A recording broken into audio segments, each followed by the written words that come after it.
Haleluya, haleluya, haleluya. Haleluya. Terima kasih. Amin. Amin. Puji Tuhan, saudara-saudara sekalian.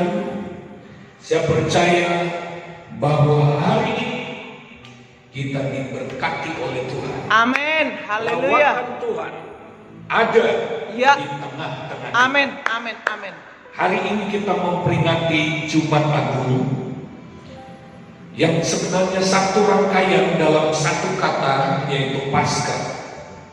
Paskah itu adalah meliputi di mana Yesus menanggung menebus dosa kita di atas kayu salib sampai dia bangkit kembali, dia melewati maut bagi saudara dan saya. Saya kasih tema firman Tuhan pada Jumat Agung ini, mengalami kuasa Paskah dengan iman. Paskah artinya melewati. Tulah dari Tuhan melewati rumah-rumah umat Allah, karena di dalam tiap rumah orang Israel pada waktu itu mereka melakukan ibadah Paskah yang merupakan bayangan dari pengorbanan Kristus. Pada waktu itu mereka harus menyembelih domba, lalu kemudian sedikit dari darahnya mereka harus oleskan di ambang pintu, di jenang pintu, di tiang-tiang pintu, dan kalau dibentuk sebuah dua buah garis akan berbentuk salib. Di dalam Keluaran pasal 12 ayat 7 kita menemukan firman Tuhan berkata demikian. Kemudian dari darahnya haruslah diambil sedikit dan dibubuk pada kedua tiang pintu dan pada ambang atas, pada rumah-rumah di mana orang memakannya. Dan darah itu, perhatikan ayat 13, dan darah itu menjadi tanda bagimu pada rumah-rumah di mana kamu tinggal. Apabila aku melihat darah itu, maka aku akan lewat daripada kamu. Jadi tidak akan ada tulah kemusnahan di tengah-tengah kamu apabila aku menghukum tanah Mesir. Saudara sekalian, ternyata yang membuat orang Israel terhindar dari tulah itu, saudara, itu bukan karena mereka baik, bukan karena mereka memiliki, oh haleluya, kebenaran yang diperhitungkan oleh Tuhan. Itu semua cuma karena jasa darah Yesus saja. Hanya ada karena ada tanda darah saja. Begitu Tuhan lihat tanda darah itu alasannya Tuhan melewati orang Israel. Hukuman Tuhan tidak menimpa keluarga-keluarga Israel. Dengar baik-baik saudara, hari ini pun saudara, kalau kita boleh berdiri di hadapan Tuhan tanpa ada hukuman, itu bukan karena kita baik, bukan karena kita benar di hadapan Tuhan, kita semua penuh dosa, tetapi penyebab kita bisa berdiri di hadapan Tuhan itu hanya karena darah Yesus Kristus. Bahkan mungkin kalau ada di antara kita, datang kepada Tuhan dengan hati tertuduh, dengar baik-baik, darah Yesus membukakan jalan bagi kita. Tuhan tidak menghukum kita karena dia lihat darah Yesus. Kalau ada di antara kita merasa lebih sejahtera hari ini datang kepada Tuhan, karena mungkin satu minggu ini atau satu bulan ini dia hidup kudus, saya mau beritahu itu bukan karena itu lalu kita boleh datang di hadapan Allah tanpa mengalami hukuman. Sebaik apapun kita, bukan itu alasannya Tuhan tidak menghukum kita. Setiap kali Tuhan melihat kita, Dia lihat darah anaknya yang mengalir. Dia lihat darah Yesus yang tercurah, anak yang dikasihinya. Haleluya, saudara. Haleluya. Haleluya, kita mau alami kuasa darah Yesus ini. Kita mau mengalami kekuatan dari darah Yesus ini. Jadi jangan ada di antara kita yang memegahkan diri. Jangan ada di antara kita yang menyombongkan diri, merasa Tuhan harus membalas kesetiaan kita, kebenaran kita. Tidak. Ini semua hanya karena kemurahan Allah. Dan saya mau beritahu, melalui penebusan darah Yesus, Dia sudah melepaskan kita dari segala kutuk dosa. Dia sudah hancurkan kutuk dosa. Sehingga hari ini yang kita mau nikmati adalah keselamatan. Berikut semua paket yang disediakan Allah di dalam keselamatan itu. Ada kesembuhan di sana. Ada kelepasan. Ada kemerdekaan. Ada berkat-berkat yang mengalir, di mana Tuhan mengubah kutuk menjadi berkat, di mana Tuhan mengubah, oh haleluya, hukumannya menjadi berkat, menjadi anugerah. Kita harus bersyukur kepada Tuhan. Kita harus berterima kasih kepada Tuhan. Bagaimana kita mengalami kuasa dari penyelamatan atau kuasa dari Paskah ini? Ibrani pasal 11 ayat 28, haleluya, berkata demikian. Ibrani 11 ayat 28, karena iman maka ia mengadakan Paskah dan pemercikan darah, supaya pembinasan anak-anak sulung jangan menyentuh mereka. Haleluya. Dengan iman. Dengan iman. Jadi mereka bukan melakukan itu sebagai ritual. Mereka bukan melakukan itu tanpa percaya. Mereka melakukan itu karena mereka imani. Apapun yang kita lakukan harus pakai iman. Bukan karena dipaksa, bukan dengan merasa ini membuat kita ribet, ini membuat kita repot. Saudara jemaat yang dikasih Tuhan, kalau hari ini kita didorong untuk ibadah keluarga, jangan ada yang merasa repot, jangan ada yang merasa dibebani, jangan ada yang merasa ini terlalu bikin capek. Dengan baik-baik, saudara, orang Israel bisa mengalami kuasa dari Paskah itu, kuasa dari darah anak domba yang disembelih itu, karena mereka melakukannya dengan iman. Kalau saudara melayani Tuhan dengan iman, ada yang berkata iman apa Pak? Nanti kita belajar. Bukan asal iman. Kalau saudara berkorban, jangan karena terpaksa. Oleh sebab itu, sayang sekali kalau saudara hanya memiliki sedikit iman. Saudara cuma punya satu saja misalnya. Saya hanya punya iman, percaya Yesus masuk surga. Lalu bagaimana dengan kehidupan kita di dunia ini? Bagaimana dengan situasi yang kita sedang hadapi akhir ini? Kita perlu iman. Ada banyak perbuatan iman, ada banyak ketaatan yang dilakukan karena iman, yang berkuasa menghasilkan mujizat dalam hidup kita. Karena firman Tuhan berkata, tidak ada yang mustahil bagi Tuhan, juga tidak ada yang mustahil bagi orang yang percaya. Haleluya. Haleluya. Amin. Kalau saudara memberi, apakah karena terpaksa? Wow. Finansial saya berkurang. Kalau saudara memberi persembahan, kalau saudara nggak punya iman, jangan dilakukan, nanti kecewa. Tetapi walau hal kecil, kalau kita lakukan iman, ada berkat. Amin. Haleluya. Segelas air minum saja, Yesus katakan, yang kita beri karena kita mengasihi Tuhan, kita tidak akan kehilangan upahnya. Amin. Ya, Tuhan benar.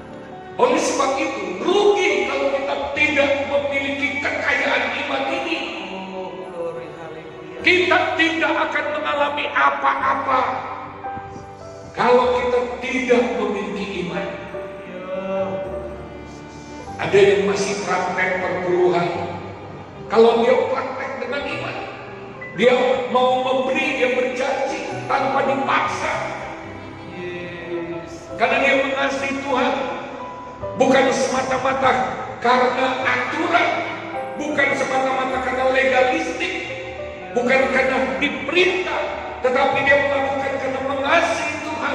Dia komitmen, dia imani, baru ada berkat Tuhan. Amin. Haleluya. Tetapi sebanyak apapun, andai kata saudara memberi 100% berkat yang ada pada saudara, atau memberi seluruhnya termasuk hidupmu, termasuk nyawamu, tapi gak punya iman, gak punya kasih, itu tidak ada nilainya sama sekali di hadapan Tuhan. Dan segala sesuatu yang tidak ada nilainya di hadapan Tuhan juga tidak ada dampak kekal dalam hidup kita. Tidak ada nilai kekal. Oleh sebab itu, di Paskah hari ini, di Jumat Agung hari ini, Tuhan taruh dalam hati saya. Tuhan taruh ini, kalau kita mau mengalami semua yang Dia sediakan bagi kita, kalau kita mau mengalami nilai-nilai ilahi, berkat-berkat ilahi dari semua praktek kekristenan kita, lakukan dengan iman. Amin. Kerjakan dengan percaya. Sebelum engkau melangkah, sebelum engkau melakukannya, engkau harus mengumpulkan bahan baku iman. Kau harus mendapatkan dan kau lakukan, maka Tuhan akan membalas. Amin. Haleluya. Kalau ada di antara kita yang merasa sudah banyak berbuat suatu bagi Tuhan, tapi tidak terjadi perubahan-perubahan yang signifikan dalam hidup, seperti tidak berdampak apa-apa, kita periksa iman kita. Firman Tuhan berkata dalam kitab Roma, segala sesuatu yang tanpa iman itu dosa. Artinya, yang kita pikir perbuatan benar, yang kita pikir itu adalah kesalahan, yang kita kira itu adalah berkorban kepada Tuhan, tetapi ternyata dosa. Kalau engkau melakukan sesuatu tanpa iman, kau tak percaya pada firman Tuhan, kau sedang menuduh bahwa jangan-jangan Tuhan itu tidak benar. Karena tanpa iman itu berarti engkau tidak percaya perkataan Tuhan. Engkau sedang mempermainkan Tuhan. Engkau memberi tetapi dengan hati yang tidak lurus. Engkau mengerjakan, engkau melakukan ketaatanmu, tapi bukan dengan hati yang benar, dengan sikap hati yang salah. Dan itu tidak benar di hadapan Tuhan, dosa. Oleh sebab itu, lakukanlah segala sesuatu dengan iman. Amin. Haleluya. Amin. Pertanyaannya sekarang, ya, kalau kita ini mengalami kuasa Paskah, di mana kita akan bisa melewati segala kesulitan, di mana kita akan bisa melewati tantangan, di mana kita akan selamat melewati virus ini, di mana kita akan mampu melewati guncangan ekonomi, karena kalau Tuhan beserta dengan kita dengan kuasa darahnya, maka kita akan mampu melewati segala sesuatu. Seperti firman Allah berkata dalam Yesaya 43:2, apabila engkau menyeberang melalui air, aku akan menyertai engkau, atau melalui sungai-sungai, engkau tidak akan dihanyutkan. Amin. Apabila engkau berjalan melalui api, engkau tidak akan dihanguskan, dan nyala api tidak akan membakar engkau. Amin. Paskah artinya melewati. Haleluya. Orang Israel berhasil melewati malam yang penuh dengan maut itu dengan selamat. Amin. Pertanyaannya, bagaimana memiliki iman yang begitu besar untuk mengalami fasilitas kerajaan Allah, kuasa kerajaan Allah? Mari kita lihat Roma yang pertama, Roma pasal 10 ayat 17. Kita mau berbicara iman, supaya dengan iman kita mengalami kuasa pasca. Jadi iman timbul dari pendengaran, dan pendengaran oleh firman Kristus. Haleluya. Haleluya. Dari mana dapat iman? Dari mendengar firman atau remahnya Kristus. Jadi iman itu bukan usaha untuk meyakinkan diri kita sendiri dengan pikiran logika kita.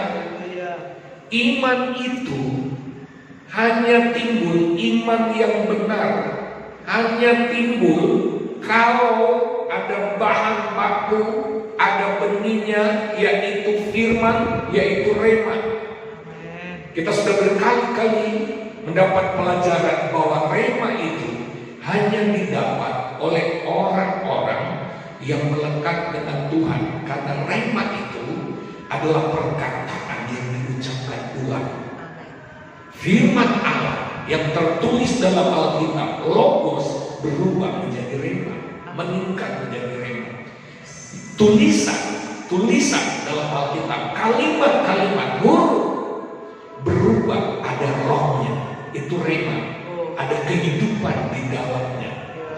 Kalau kita baca firman Tuhan tanpa berada di hadirat Tuhan, tanpa datang di hadapan Tuhan, tanpa meminta, kalau kita datang dalam ibadah, kita hanya duduk tanpa berdoa, tanpa menghubungkan hati dengan Tuhan, tidak akan ada rema, tidak akan ada firman yang menimbulkan iman.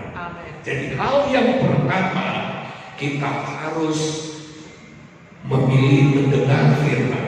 Hati kita harus dipenuhi dengan firman. Saya mau korek dulu tentang hati ini, karena ini bermula dari hati. Sebelum keadaan luar kita ikut berubah, yang pertama hati kita dulu. Coba lihat Yakobus 1 ayat 21. Yakobus 1 ayat 21. Sebab itu buanglah segala sesuatu yang kotor. Ini berbicara hati ya.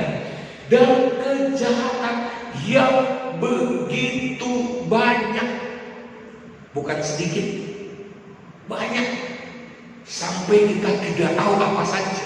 Tapi itu harus dikorek, harus dikeluarin, harus dibuang. Baru kemudian ayat ini berkata, dan terimalah dengan lemah lembut firman yang tertanam di dalam hatimu, yang berkuasa menyelamatkan jiwamu. Amin. Haleluya. Amin. Haleluya. Amin. Dengar baik, dengar. Buang dulu, bersihkan hatimu.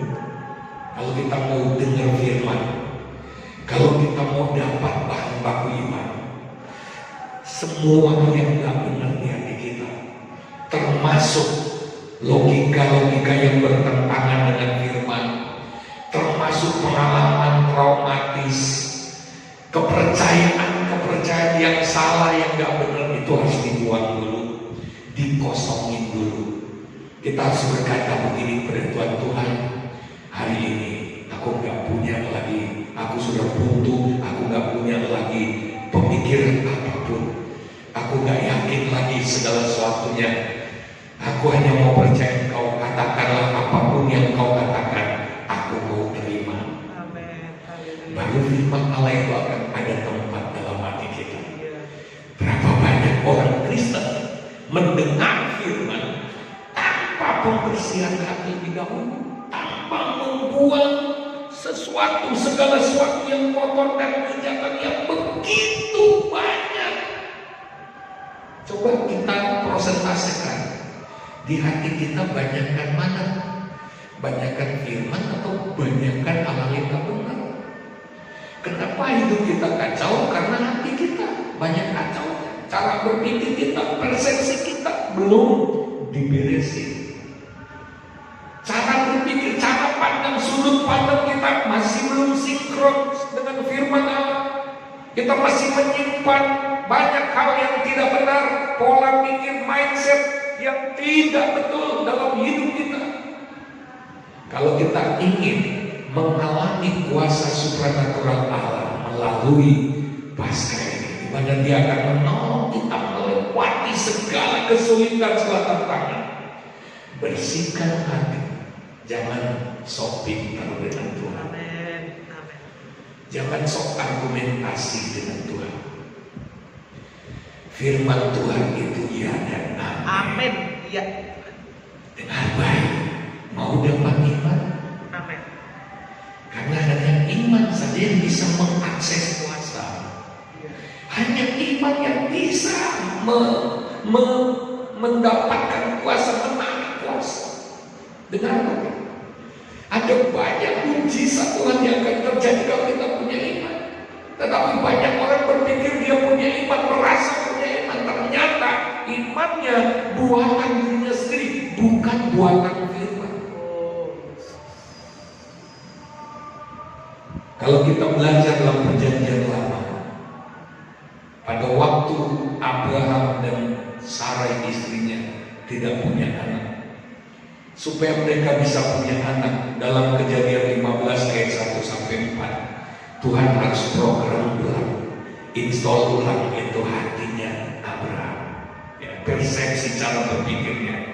Perhatikan Kejadian 15 ayat 1 sampai 4. Kemudian datanglah firman Tuhan kepada Abraham dalam suatu penglihatan, janganlah takut Abraham. Tuhan mulai mengorek ketakutan di hatinya yang disebabkan persepsi yang salah. Akulah perisaimu, upahmu akan sangat besar. Amin. Abraham menjawab, ya Tuhan Allah, apakah yang akan kau berikan kepadaku?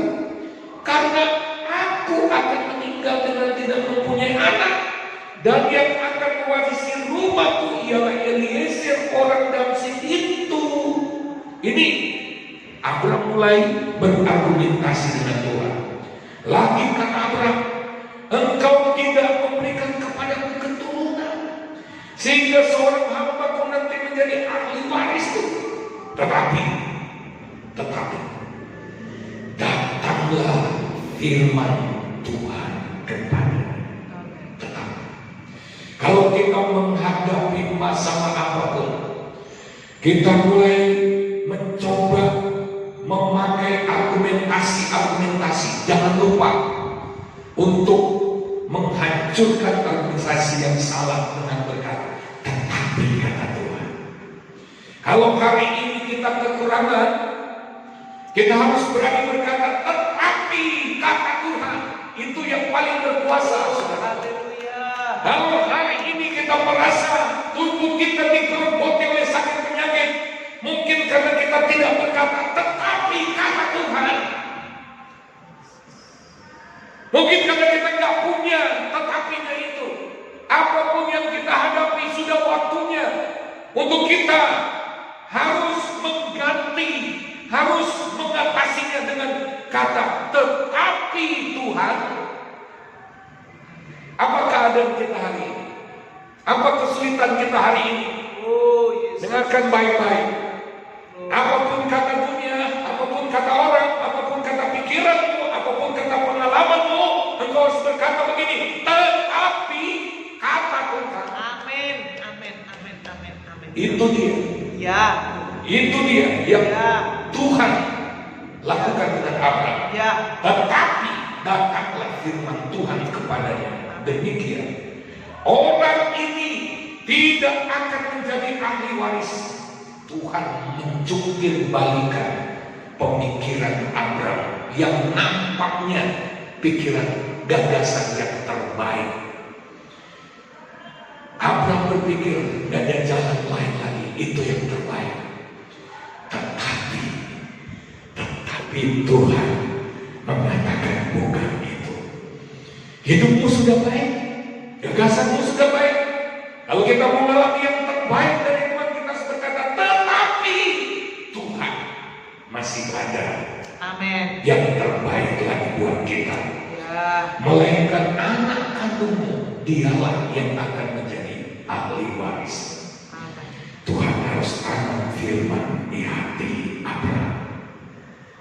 Ini prosesnya sampai mujizat terjadi, sampai hal yang mustahil bisa terjadi dalam hidup Abraham. Iya. Yang kedua, proses dari atau cara kerja dari iman itu. Iman itu membutuhkan program ulang isi hatimu, install ulang isi hatimu. Yang kedua, iman itu harus melihat secara visual. Ibrani 11 ayat 1 berkata, iman adalah dasar dari segala sesuatu yang kita harapkan dan bukti dari segala sesuatu yang tidak kita lihat. Ya. Haleluya. Amin. Haleluya. Haleluya. Haleluya. Haleluya. Iman, walaupun mata biasa belum melihat buktinya, tetapi iman itu adalah merupakan bukti wujud substansi dari apa yang kita harapkan. Amin. Kita sedang berharap apa dari Tuhan. Haleluya. Hari ini saya mau beritahu kepada kita semua, kalau kita punya iman, kita sudah punya buktinya, bahwa kita sudah berpegang, bahwa kita sudah memiliki apa yang kita harapkan. Buktinya sudah ada ketika kita punya iman. Yes. Haleluya. Yes, yes. Haleluya. Haleluya. Haleluya. Haleluya, Yesus. Kalau buktinya sudah ada, berarti kita sudah bisa melihat. Amin. Walaupun kita baru bisa memvisualisasikannya dengan mata rohani. Yesus. Walaupun kita baru bisa melihatnya dengan mata imajinasi kita. 2 Korintus 5 ayat 7 berkata, sebab hidup kami ini adalah hidup karena percaya, Amin. bukan karena melihat. Kalau kita pakai sudut pandang mata biasa, hari-hari ini yang terjadi sangat menggetarkan hati. Hari-hari ini yang terjadi, saudara, kalau kita lihat berita televisi, apa yang sedang melanda seluruh dunia, ini membuat goncangan, miris dalam hati, sedih. Oleh sebab itu, kalau kita mau melihat sesuatu atau sisi lain dari keadaan hidup kita, kita harus pakai mata iman kita. Haleluya. Haleluya. Saudara-saudara, haleluya. Urus imanmu, saudara. Efesus 6 ayat 18 berkata, dan supaya iman kita bisa melihat dengan mata hati kita. Efesus 1 ayat 18 berkata, dan supaya ia menjadikan mata hatimu terang, agar kamu mengerti pengharapan apakah yang terkandung dalam panggilannya, betapa kaya kemuliaan bagian yang ditentukannya bagi orang kudus. Haleluya. Haleluya, haleluya, haleluya. Saudara sekalian, mata hati kita harus terang. Mari kita bersihkan hati kita. Mungkin ada di antara kita yang mata hatinya katarak. Mungkin ada di antara kita yang hatinya sedang kelilipan, sehingga tidak bisa melihat dengan jelas. Hari ini bersihkan hatimu supaya mata hatimu jelas dan bisa melihat, supaya di dalam hatimu Tuhan bisa membukakan, menampakkan, memberikan pencerahan, dan kau akan melihat apa yang Tuhan janjikan. Bukan hanya melihat firman itu sebagai sepotong kalimat, tapi kau bisa melihat sesuatu di dalamnya tentang Tuhan dan tentang hidupmu. Amin. Galatia pasal 3 ayat 1 masih tentang visual. Orang-orang Galatia yang bodoh, siapakah yang telah mempesona kamu? Bukankah Yesus Kristus yang disalibkan itu telah dilukiskan dengan terang di depan? Dilukiskan, bukan hanya diceritakan, dilukiskan, diusahakan, dibangun gambarnya ada gambarnya. Itu sudah dilukiskan begitu rupa. Kita harus memiliki lukisannya, gambarannya, gambaran tentang Yesus, gambaran tentang janji-janjinya. Kalau itu terjadi pada kita, itu yang Paulus katakan pada orang Galatia. Yesus itu sudah dilukiskan, bukan cuma diceritakan pakai kata-kata, tapi Paulus berusaha membangun gambaran imajinasinya supaya mereka punya visualisasi, supaya perenungan mereka, imajinasi mereka ada gambarnya. Bahkan kalau misalnya gambar bergeraknya, yaitu tentang hidup mereka, kalau mereka mengalami Kristus. Waktu Tuhan pertama kali berjanji memberi anak kepada Abraham, waktu itu Abraham berusia 75 tahun. Dalam Kejadian 12 ayat 4 dan Kejadian 13 ayat 16, itu pertama kali Tuhan berjanji memberi anak. Usia Abraham 75. Dan kita tahu saudara, Abraham baru mendapatkan anak itu 100 tahun. Jadi ada 20-an tahun lebih Abraham sudah terima janji Tuhan, tetapi keturunannya belum datang-datang. Puluhan tahun. Nah, lalu kapan janji itu mulai menjadi nyata? Nanti sesudah peristiwa dalam Kejadian 15 ayat 1 sampai 6. Pada waktu itu, kalau kita baca ayat 6-nya, Tuhan membawa keluar Abraham melihat langit. Tuhan membawa Abraham untuk memvisualisasikan keturunannya dengan melihat bintang-bintang. Tuhan harus program perenungan Abraham. Ada banyak anak Tuhan dengar firman, tapi perenungannya enggak diprogram. Dia masih merenungkan yang lama. Kalau sudah terima firman, proses berikutnya adalah merenungkan, memvisualisasi. Kejadian 15 ayat 56 berkata, lalu Tuhan membawa Abraham keluar serta berfirman, coba lihat ke langit, hitunglah bintang-bintang, jika kau dapat menghitungnya, maka firman-Nya kepadanya, demikianlah banyaknya nanti keturunanmu. Lalu percayalah Abraham kepada Tuhan, maka Tuhan memperhitungkan hal itu kepadanya sebagai kebenaran. Lihat, saudara, ada orang-orang Kristen anak Tuhan dengar firman Tuhan, amin, tapi pulang rumah yang menjadi perenungannya bukan firman. Dia kembali merenungkan besar masalah. Dia kembali membayang-bayangkan kalau ini terus berlangsung, kalau virus COVID-19 ini terus berlanjut, apa yang akan terjadi? Usahaku bisa begini, keluargaku bisa terlantar, apa yang akan kamu? Aduh, mengerikan. Yang dia bayang-bayangkan itu adalah resiko kalau virus ini tidak cepat teratasi. Sekarang ini saja sudah mengerikan, bagaimana kalau ini menjadi lebih lama? Itu yang dibayang-bayangkannya.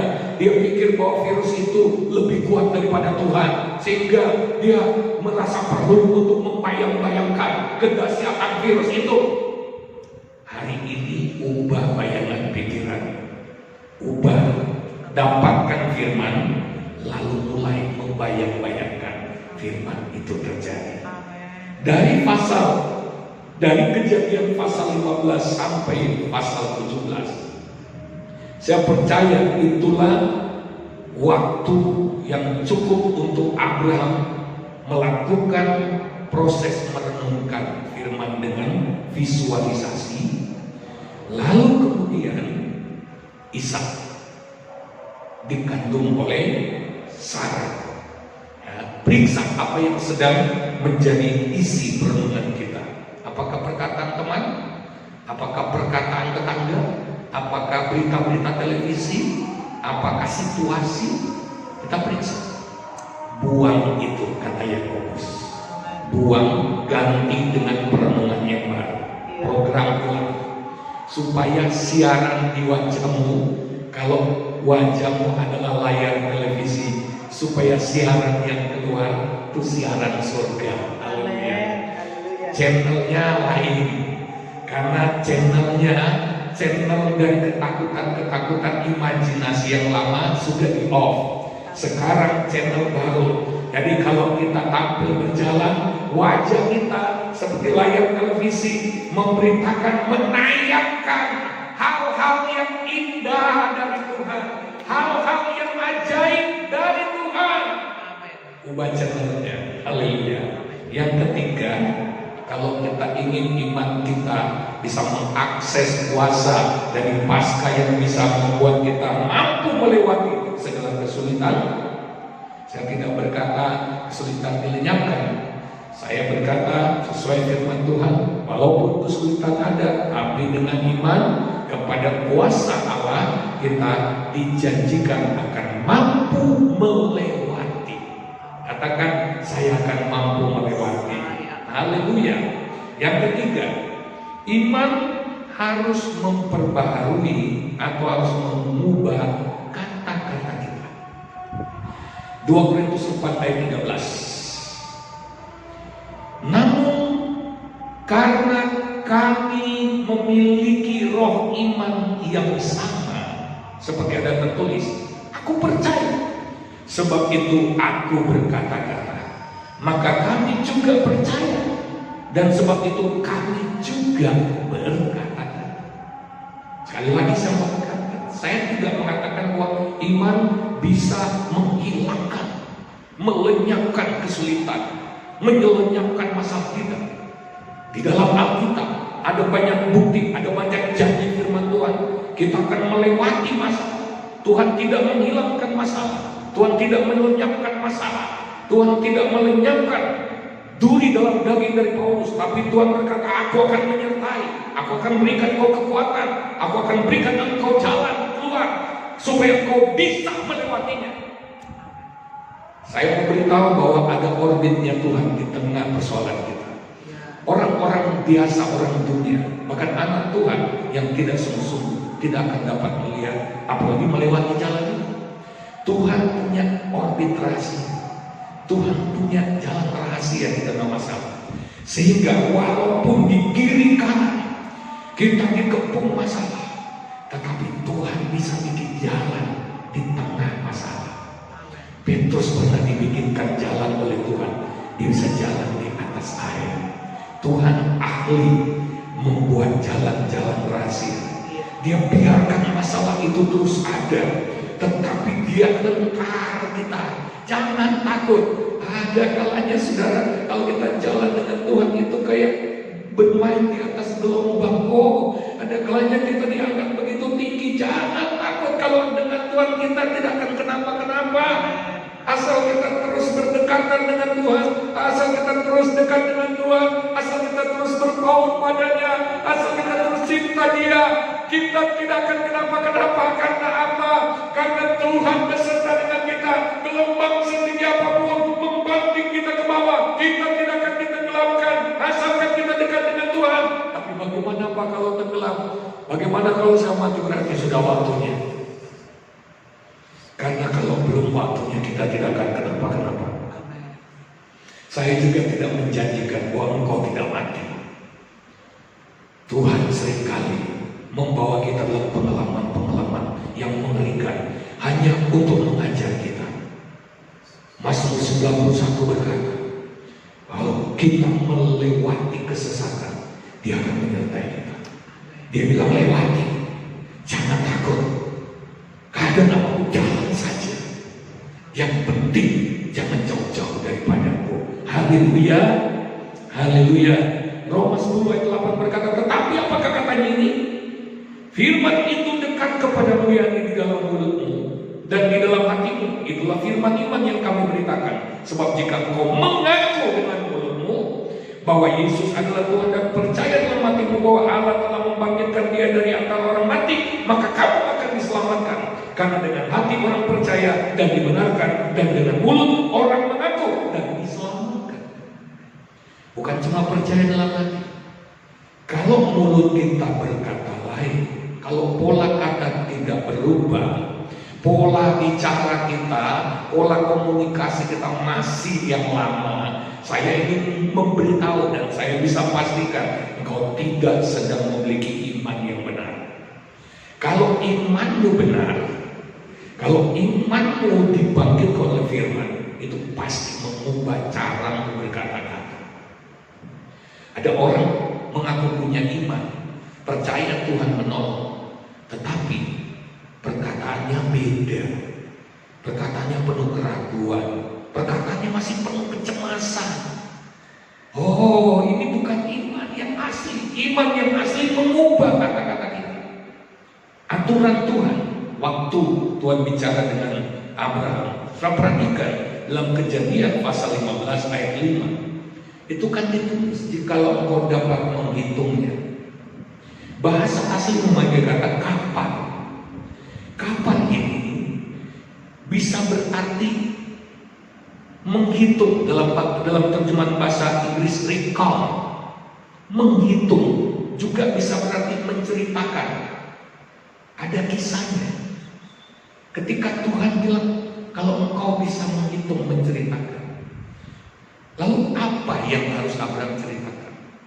Abraham harus ceritakan kehidupannya ke depan. Dia akan punya keturunan, dia akan diberkati. Dan kalau kita periksa dalam kitab Ibrani pasal 11 ayat 8 sampai 10, memang Abraham bisa melihat jauh ke depan tentang sejarah hidupnya, tentang sejarah keturunannya. Coba kita lihat Ibrani 11 ayat 8 sampai 10. Karena iman, Abraham taat ketika ia dipanggil untuk berangkat ke negeri yang akan diterimanya menjadi milik pusakanya. Lalu ia berangkat dengan tidak mengetahui tempat yang ia tujui. Karena iman ia diam di tanah yang dijanjikan itu, seolah-olah di suatu tanah asing, dan di situ ia tinggal di kemah dengan Ishak dan Yakub yang turut menjadi ahli waris janji yang satu itu. Sebab ia menanti-nantikan kota yang mempunyai dasar, yang direncanakan dan dibangun oleh Allah. Jadi Abraham itu bisa melihat jauh ke depan dengan imannya. Dia bisa memvisualisasikan. Oleh sebab itu tidak masalah ketika Tuhan bilang begini sama Abraham, ceritakan. Belum terjadi, tapi kata-kata dari Abraham, cerita dari Abraham itu penuh dengan kisah-kisah tentang janji Allah.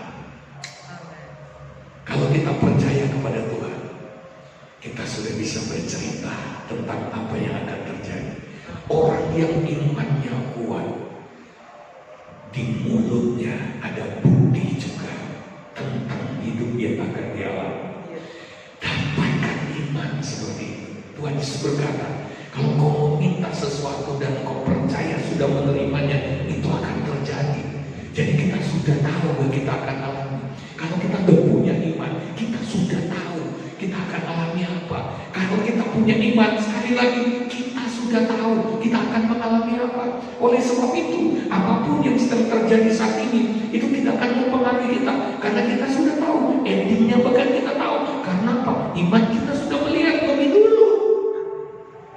Kalau kita melekat dengan Roh Kudus bahkan akan mengajarkan kita secara akurat untuk menjalaninya sampai itu terjadi di dalam hidup kita. Dapatkan iman, iman seperti itu, bukan iman buatan kita sendiri, ya.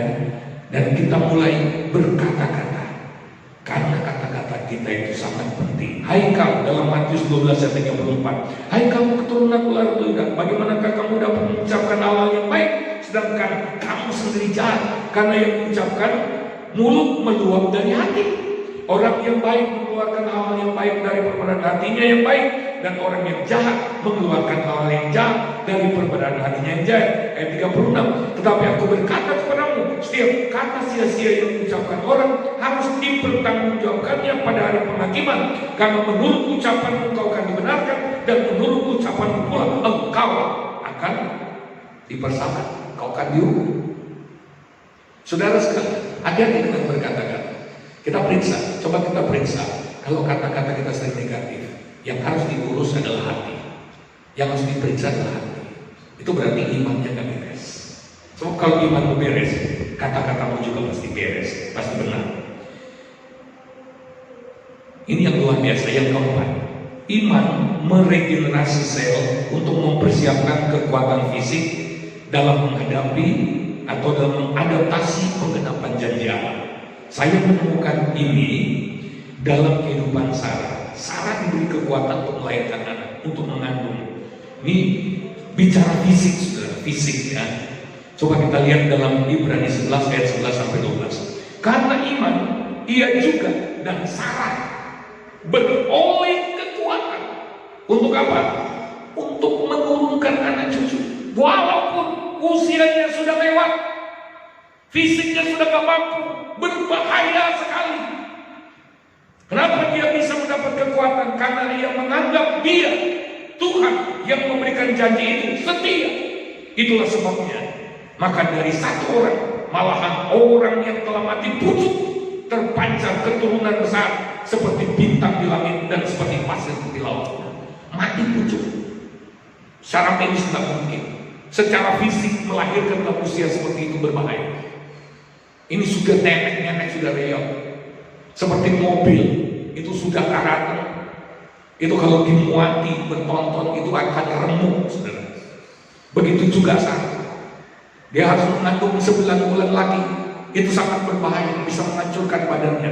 Tetapi Alkitab berkata, karena dia percaya, karena iman, karena yakin kesetiaan Allah, fisiknya itu bisa beregenerasi menjadi kuat lagi. Dahsyat. Bagaimana fisikmu hari ini? Ada sesuatu yang lemah dalam fisikmu? Tuhan mampu meregenerasi sel-sel dalam tubuh kita. Tuhan mampu memutar-atik kita. Haleluya. Tidak dia mustahil bagi Tuhan. Tidak dia mustahil. Haleluya. Bisa bersorak bagi Tuhan. Fisikmu penting bagi Tuhan. Kalau fisikmu Tuhan lihat masih berguna bagi Tuhan, dia kasih kesehatan, dikasih kekuatan. Percaya, asal hidupmu, fisikmu digunakan bagi Tuhan. Amen. Tuhan punya kepentingan dalam hidup. Dan selama kita jalan dalam kepentingan dan tujuan Allah, regenerasi sel bisa terjadi. Ini pernah terjadi dengan seseorang yang lain dalam perjanjian lama. Dalam Bilangan 14 ayat 24, Tuhan berkata begini, tetapi hamba-Ku Kaleb karena lain jiwa yang ada padanya. Dalam bahasa Inggris, karena dia memiliki roh yang berbeda. Roh apa? Roh iman saja kita katakan begitu. Dan ia mengikuti Aku dengan sepenuhnya, ya setengah-setengah. Dia ikut Tuhan, manut sama Tuhan sepenuhnya. Akan Kubawa masuk ke negeri yang telah dimasukinya itu, dan keturunannya akan memilikinya. Kita tahu Kaleb dan Yosua, dua pengintai yang mengintai tanah Kanaan. Walaupun mereka melihat situasi yang berat, sulit, walaupun mereka melihat tantangan yang cukup berat untuk memasuki tanah perjanjian, tapi mereka melihat dengan iman dan mereka berkata-kata dengan kata-kata iman. Karena mereka melihat Mustafa, dewa yang melindungi orang Kanaan, sudah pergi meninggalkan, dan mereka bisa melihat Tuhan ada bersama mereka. Itu yang harus kita lihat dengan iman. Haleluya. Lalu dalam Yosua 14 ayat 11, lihat ini usia Kaleb sudah 2 kali lipat, sudah usia 80-an. Yosua 14 ayat 11, pada waktu ini, waktu usianya 80 lebih, pada waktu ini atau sekarang ini, Aku masih sama kuat seperti pada waktu Aku disuruh Musa, seperti kekuatanku pada waktu itu, demikianlah kekuatanku hingga sekarang untuk berperang dan untuk keluar masuk masih sama. Wow. Ini kakek-kakek ini merasakan, dia mengalami, karena dia masih harus menggenapi destiny ilahi dalam hidupnya. Dia masih harus menggenapi tujuan-tujuan Allah yang ditetapkan bagi hidupnya, sehingga fisiknya gak berubah. Itu karena iman. Oleh sebab itu, ayat 12, oleh sebab itu, berikanlah kepadaku pegunungan. Dia nggak minta tanda data yang dijanjikan Tuhan pada waktu itu. Sebab engkau sendiri mendengar pada waktu itu bahwa di sana ada orang enak dengan kota-kota yang besar dan berkubu. Mungkin Tuhan menyertai aku sehingga aku menghalau mereka seperti yang difirmankan Tuhan. Luar biasa. Dia nggak minta warisan yang enteng, dia minta gunung. Dia minta gunung. Kenapa? Dia punya iman dan dia merasa fisiknya kok masih sama kuat seperti 40 tahun yang lalu. Wow, luar biasa, luar biasa. Orang yang punya iman, orang yang dekat dengan Tuhan, fisiknya itu diperbarui. Itu menurut saya jadi teringat ketika tongkat Harun itu tongkat dibawa ke depan hadirat Allah, tongkat yang sudah kering, tongkat yang sudah mati sel-selnya, itu tiba-tiba bisa tumbuh kembali, bisa bertunas, bukannya bertunas tetapi juga berbuah. Kalau kita dekat dengan Tuhan, ada regenerasi sel. Di hadirat Allah, kita ada di zona di mana gelombang-gelombang hadirat Allah, arus ilahi terus memberikan kita kekuatan, terus memberikan kita kesehatan. Saya sudah berbicara 16 hari, 15 hari dengan hari ini. Puji Tuhan, suara saya masih terus ada. Walaupun dengan batuk-batuk, walaupun berjuang dengan pita suara. Tadi pagi bangun, aduh Tuhan, sebentar malam akan ada KKR. Berikan saya kekuatan, berikan saya suara. Tadi waktu mulai memuji Tuhan, saya merasakan aduh Tuhan. Nah, tapi saya yakin, saya percaya bahwa ketika firman Allah akan disampaikan, suara saya pasti muncul. Tuhan tahu kalau engkau masih dibutuhkan, fisikmu akan dipelihara oleh Tuhan. Jangan seperti 12 pengintai, saudara, 10 pengintai yang lain. Mereka membusuk-busukkan berita, dan Alkitab mencatat dalam Bilangan 14 ayat 26, seperti yang engkau ceritakan yang jelek-jelek itu, begitu juga yang kau alami. Hati-hati saudara, ada kelanya pikiran kita menipu kita, pengalaman kita, sok pinternya kita menipu kita, menjegal kita untuk mengalami tanah perjanjian. Hati-hati dengan berkata-kata. Saya mau beritahu, segala sesuatu yang menimbulkan kekacauan dalam hatimu, segala sesuatu yang menimbulkan ketakutan, itu bukan dari Tuhan. Hanya takut akan Tuhan saja yang benar. Yang terakhir, iman yang sejati pasti terlihat dalam sikap dan tindakan. Kalau kau sudah dapat firman, sesuaikan gaya dengan firman. Sesuaikan, haleluya. Saya menemukan sebuah rahasia. Tuhan bicara di hati saya. Hati saya munculkan, kalau mau bangun dengan berglori, bangun dengan antusias. Panjang hari itu akan berbeda. Apalagi kalau kau punya iman, kau sedang mengimani sesuatu. Bergayalah. Kalau engkau mengimani bahwa engkau sukses, gayamu sudah harus mulai diatur. Engkau punya Tuhan yang sudah berjanji. Kalau engkau sudah dapat imannya, mulai bergayalah bahwa engkau adalah orang yang sukses. Engkau bukan pecundang. Haleluya. Walaupun situasi seperti sekarang ini, kalau engkau sudah dapat imannya, Tuhan sudah taruh firman di hatimu, engkau sudah menggali firman, engkau rajin merenungkan firman, dan engkau dapat imannya, ditunjukkan dalam tindakan, dalam perilaku, sama seperti orang yang lumpuh itu. Ketika Yesus sembuhkan dia sudah sembuh sebetulnya, dan Tuhan berkata, aku tidak mau angkat engkau yang harus bangkit berdiri, engkau yang harus mengangkat tilam. Kenapa tilam harus diangkat? Bersihkan, ya. Bersihkan itu sudah tak perlu, pindahkan. Kau tak perlu lagi di sini. Kau harus bertindak sekarang. Pada waktu itu dia belum pernah mengalami berjalan. Dia masih dalam keadaan tergeletak. Tapi Tuhan mengatakan, kau harus bangkit. Aku sudah menyembuhkan engkau Kau percaya, kau harus mulai bertindak, kau harus mulai bergerak, kau harus bergaya bahwa kau sudah sembuh.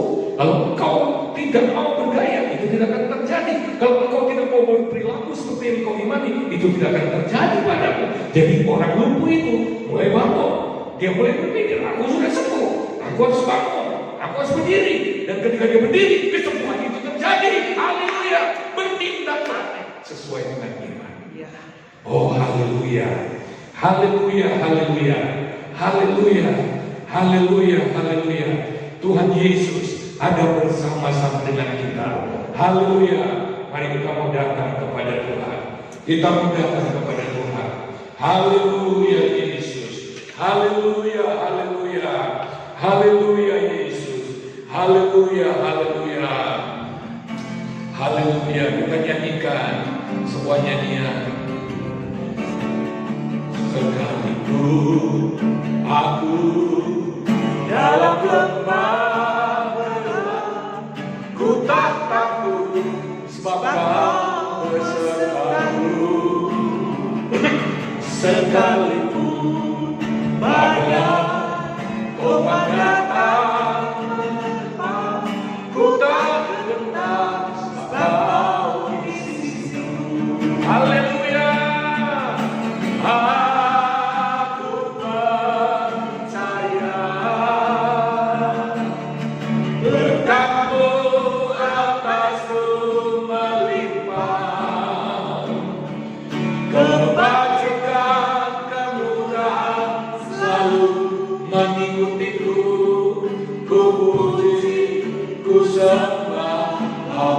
Katakan aku percaya, aku percaya, berkat-Mu atasku melimpah, kebajikan kemurahan selalu mengikutiku, ku puji, ku sembah Kau Tuhan. Kalau ada di antara saudara yang saat ini sedang mengalami persoalan-persoalan yang berat, kalau ada di antara saudara yang saat ini sedang mengalami sakit penyakit, Tuhan ada bersama-sama dengan engkau. Taruh tanganmu di tubuhmu, bagian tubuh yang sakit. Dalam nama Yesus, penyakit di tubuhmu dilenyapkan oleh Tuhan. Oleh biru Yesus, penyakitmu sudah disembuhkan. Kalau ada di antara saudara yang saat ini seperti terikat dengan roh ketakutan, roh kecemasan, dalam nama Yesus, roh kecemasan aku perintahkan, lepaskan anak Tuhan ini dalam nama Yesus, dan mulai ganti pikiranmu dengan firman. Kalau ada di antara kita yang sedang mengalami kekurangan, kalau ada di antara kita yang sedang mengalami hari-hari ini tidak tahu apa yang harus dimakan, Tuhan adalah gembalamu, tidak akan membiarkan kau kekurangan. Di dalam nama Yesus pasti ada berkat yang akan datang dalam hidupmu. Fokuskan hatimu kepada Tuhan. Tuhan, kerjakan mujizat-Mu dalam hidup anak-anak-Mu Tuhan. Mujizat kesehatan, mujizat ekonomi, mujizat finansial, mujizat keuangan, mujizat perlindungan, keamanan yang daripada Tuhan. Dalam nama Tuhan Yesus Kristus, engkau mengalami mujizat Tuhan. Kalau ada di antara jemaat yang dikasih Tuhan yang sedang mengalami masalah-masalah keluarga, masalah-masalah pernikahan, hari ini Tuhan hadir untuk memulihkan pernikahan, keluarga, rumah tanggamu akan menjadi rumah tangga yang diberkati oleh Tuhan. Terimalah berkat Tuhan. Mari buka tangan, angkat tangan ke atas. Tuhan, curahkan berkat-Mu dalam kehidupan umat-Mu. Curahkan Tuhan, nyatakan mujizat-Mu, nyatakan kuasa-Mu, nyatakan kemuliaan-Mu. Tidak ada yang mustahil bagi Tuhan. Terjadilah mujizat Tuhan sesuai dengan iman percaya anak-anak. Terjadilah mujizat itu. Terima kasih Tuhan Yesus. Kami mengucap syukur Tuhan dalam nama Yesus. Haleluya. Kami mau bersekutu dengan tubuh dan darah. Biarlah biru-biru darah menyatukan kami semua dan menjadi pemulihan yang luar biasa, membawa pemulihan yang luar biasa bagi tubuh kami. Kami bersyukur atas korban bagi kayu salib. Terima kasih Tuhan. Terima kasih Tuhan. Dalam nama Yesus, haleluya. Amin. Sidang jemaat, angkat roti di tangan kanan kita. Mari kita ingat korban Yesus di kayu salib. Di korban Yesus itu, Dia bayar semua. Dia bayar semua berkat yang kita nikmati hari ini. Sudah lunas semua. Yang kita nikmati berkat, tapi penderitaannya dari Yesus. Dia yang bayar. Kita ingat, kita bersyukur. Kalau kita ada saat ini, itu karena pengorbanan Yesus. Roti di tangan kanan kita. Yesus berkata pada malam itu, Dia mengambil roti dan memecah-mecahnya. Tubuhnya hancur karena cambukan. Harusnya tubuh kita yang hancur. Tapi pada waktu itu, tubuhnya, Dia seolah berkata, jangan kamu, biar aku yang aku mau kamu selamat. Oleh sebab itu percaya, dalam paket keselamatan itu ada begitu banyak berkat yang kita bisa alami. Bahkan yang sudah kita alami. Mari kita makan di dalam nama Yesus.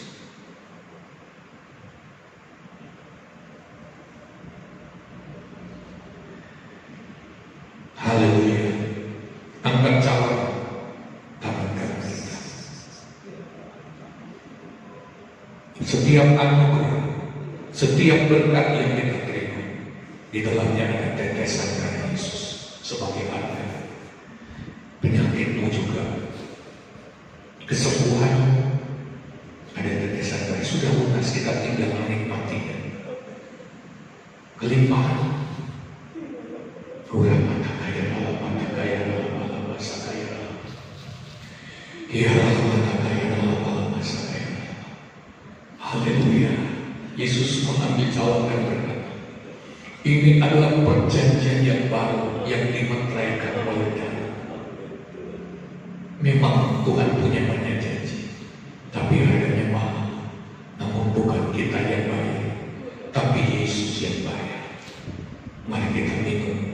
Yesus berkata, ini cawan perjanjian baru yang dimeteraikan oleh Tuhan.